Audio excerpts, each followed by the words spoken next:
The NBA has become a global game now more than ever. Giannis and Jokic are the last 4 MVPs, and a couple of months from now it's going to be 5 years straight that a European player is an MVP of the league. Before Giannis and Jokic won the MVP awards, 77 years of NBA basketball has only been 4 times that international player won the MVP award. That's right, only 4.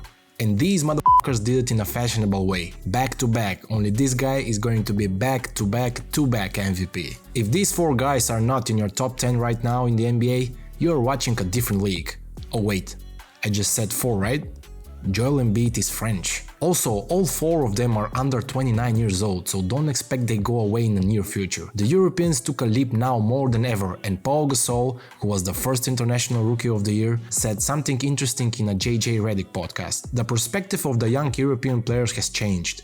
It used to be, it will be awesome to become an NBA player or NBA All-Star, but now it is, I wanna win a championship. This year in NBA All-Star, from the 10 starting players, 5 were Europeans. But how these players come to the NBA and have immediate impact of the game at such a young age? Luka, Giannis and Jokic have all stated that scoring is easier in the NBA, due to amount of space on the court, different rules and not thinking very fast.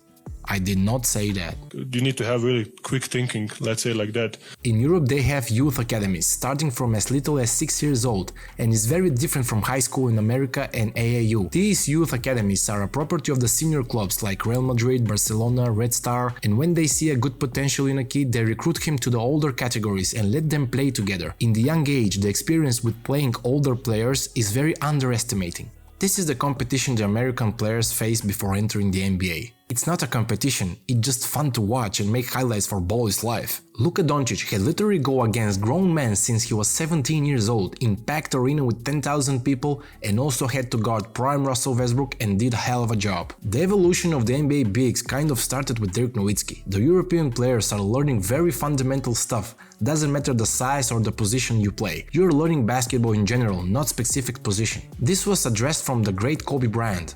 The European players are more skillful and blame that on AAU. When the NBA made a survey with the famous question, which player would you start a franchise with in today's NBA? Not surprising, the top 5 were Jokic, Luka and Giannis, with Giannis at number 1 and Luka with number 2. Clearly, Europeans are running the NBA, but do Americans have a chance to break that streak and own their own league again? Going forward, it will be stupid to not expect Luka and Embiid to win 1 or more MVP awards, and yet Giannis is expected to be the face of the NBA. I really see only one player that is not a European to win the award in the next 5 years at least. And that is Jason Tatum. Durant, Curry and LeBron are not getting any younger, so the US pride stays on Tatum. Perhaps, and most importantly, the number 1 pick is coming and it's Victor Wembanyama, talented French center, which some of the scouts are already placing him as one of the best young players in NBA history. The center is incredibly lengthy and skilled and I can wait to see him on an NBA court. I guess Dirk Nowitzki, Paul Gasol, Tony Parker just set the stage for the young European basketball players that anything is possible and they storm at the league and placing enormous impact, or just overtake the NBA.